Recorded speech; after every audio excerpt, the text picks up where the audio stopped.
Obviously, one of the things that's high on the agenda of all ALP members is just what kind of direction the new government is going to be taking as it gets together its skills programs. We've obviously got some leads from the early suggestions, manifestos, though obviously the coalition means that some of the clarity that we had with the Conservatives or indeed the Lib Dems we may find being modified somewhat. So we're all ears for that. Obviously there's been a major announcement this morning, and one of the things that's come out is the determination to give colleges maximum freedom from central government control. That's a good news, bad news thing. The bad news thing is we hope it's not colleges only. I'm sure that is not meant. It tends to be used as a sometimes unfortunate shorthand for the whole plethora of further education providers, which of course are colleges, very important, but both private and third sector providers are also massive players, especially in apprenticeships and other adult and employment facing training. So at the moment I am making the assumption that the college comment is a unfortunate shorthand, and that all providers, quality providers, will be given maximum freedom. It's something we've been fighting for many a long year. And certainly we were going nicely in that direction beforehand. So it's, I think, reassuring to hear the new government, I think, confirming that course of action. One other thing I believe they said this morning as well is they're anxious that funding will really follow the learner.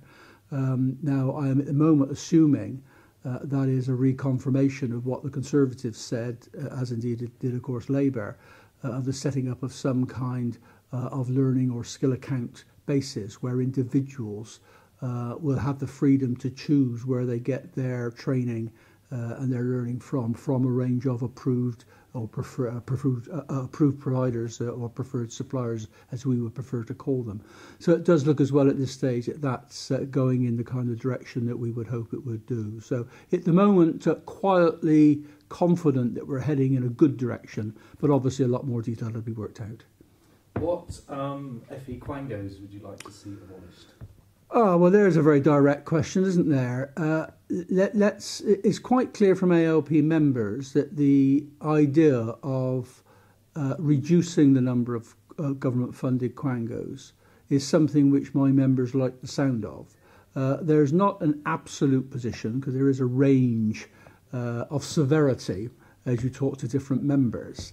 But I've got no doubt whatsoever that we've got to be stripping out intermediary and backroom administration and bureaucratic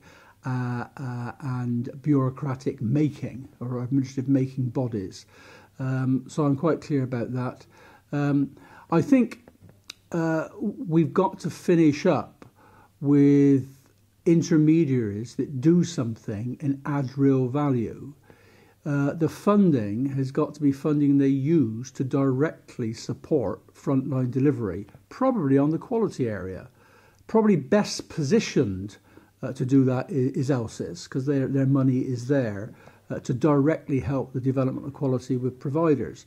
That doesn't mean to say that happens, of course, but ELSIS, and I have been involved with ELSIS, what has been novel about that, and I've been critically involved in securing it, is making sure that the ELSIS monies, already much reduced, are directed by providers on an agenda that providers determine themselves. With the ELSIS Council, 30 elected providers from across the piece, that mechanism is in place. Now, I think it really is a role, I think, to look at 2 or 3 national issues which should impact and improve every provider, as long as it's the providers determining what that agenda is.